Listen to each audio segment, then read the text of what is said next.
کاشف آپ سے بات کریں گے ہم۔ نواز شریف واپس آ چکے ہیں، سیاسی سرگرمیاں بھی کافی تیز ہو گئی ہیں ملک میں۔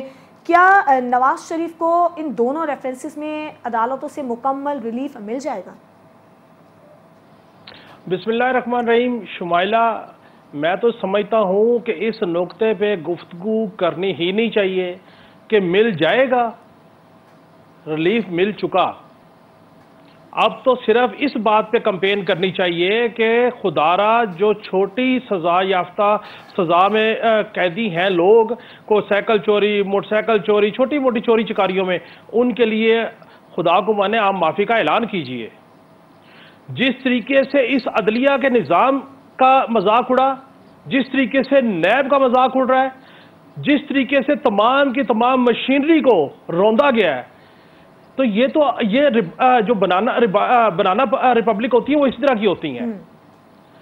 ایک بندہ 4 ہفتے کے لیے علاج کرانے کی غرض سے ملک سے باہر جاتا ہے، 3 سال 11 ماہ بعد باہر آتا ہے، اور آپ کہتے ہیں کہ عدلیہ کا نمائندہ ایئرپورٹ پہ جائے گا، بائیو میٹرک وہاں پہ جائے گی، اور تمام لوازمات وہیں پہ پورے ہوں گے، اور اس کے بعد وہ کنوکٹڈ آدمی جائے گا اور جا کے پبلک سے خطاب کرے گا۔ اس ملک کے نظام کے ساتھ جو کھلواڑ ہو رہا ہے، تاریخ میں لکھا جائے گا کہ کس نے کہا تھا نواز شریف کے خلاف نیب کو کیسز بنائیں۔ آج وہ نیب کہتا کہ ہمیں ان کے کیسز جھوٹے بنے ہیں۔ کس نے جا کے عدلیہ کو کہا تھا ان کو سزائیں سنائیں؟ نہ شمائلہ نے سنائی ہیں، نہ میں نے سنائی ہیں، نہ منور بٹ نے، نہ امتیاز فرحان نے۔ ججز سے جنہوں نے سزائیں سنائی ہیں، آج ججز کہتے ہیں کہ آپ بیلے لے لیں۔ آپ نے اس ملک کا ایک تماشا بنا کے رکھ دیا ہے۔ جب آپ کو اشارہ ہو، آپ کا دل نہ لگے، آپ کسی کو اٹھا کے جیل میں ڈھک دیں۔ جب آپ کا دل نرم ہو جائے، آپ کو اشارہ دوسری طرف کا ہو جائے، آپ ریڈ کارپیٹ بچھا دیں۔ مجھے سب سے زیادہ تکلیف کس بات کی ہے؟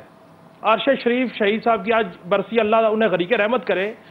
مجھے یاد ہے وہ لمحے جب ارشد شریف صاحب پہ پورے پاکستان میں مقدمے ہو رہے تھے، ہائی کورٹ سے پروٹیکٹیو بیل لینی تھی، انہوں نے کہا کہ ارشد شریف صاحب آئیں، آگے بائیو میٹرک کروائیں، پھر ہم کیس سنیں گے۔ وہ گئے، بائیو میٹرک کروائی، پھر پروٹیکٹیو بیل ملی ان کو دوسرے صوبوں میں اور دوسرے ضلعوں میں جو پرچے ہوئے تھے ان کے اوپر۔ یہ ارشد شریف کے ساتھ ہوا۔ یہاں پہ سزا یافتہ کے لیے بائیو میٹرک ایئرپورٹ پہ جاتا ہے، اور اس کے بعد نواز شریف صاحب کو اللہ زندگی دے تو ان کی صحت کی دعا کرتے ہیں، اور مجھے بڑی خوشی ہے کہ نواز شریف صاحب کو 40 سال بعد اس ملک میں حکمرانی کرنے کے بعد ان کو پتہ لگا کہ یہاں پہ مزاحمت نہیں مفاہمت ہونی چاہیے۔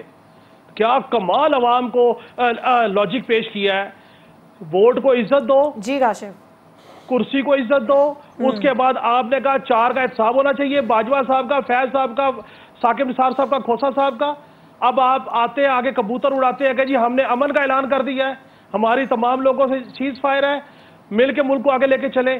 اس طرح کے ویژنری لیڈر ہیں جن کو 40 سال بعد رگڑے کھا کے، عوام کو رگڑے دلوا کے، اپنے کارکنان کو رگڑے دلوا کے احساس ہوا ہے کہ ہمیں مزاحمت نہیں کرنی، مفاہمت کرنی ہے۔ تو میں یہ سمجھتا ہوں کہ نواز شریف صاحب کو، زرداری صاحب کو اپنا سیاسی استاد تسلیم کرنا چاہیے کھلے دلوں سے، جو پچھلے 20 سال سے مفاہمت کی سیاست کر رہے ہیں اور اپنے ٹارگٹ حاصل کر رہے ہیں، اور یہ ان کی کردار کشی کرتے ہیں۔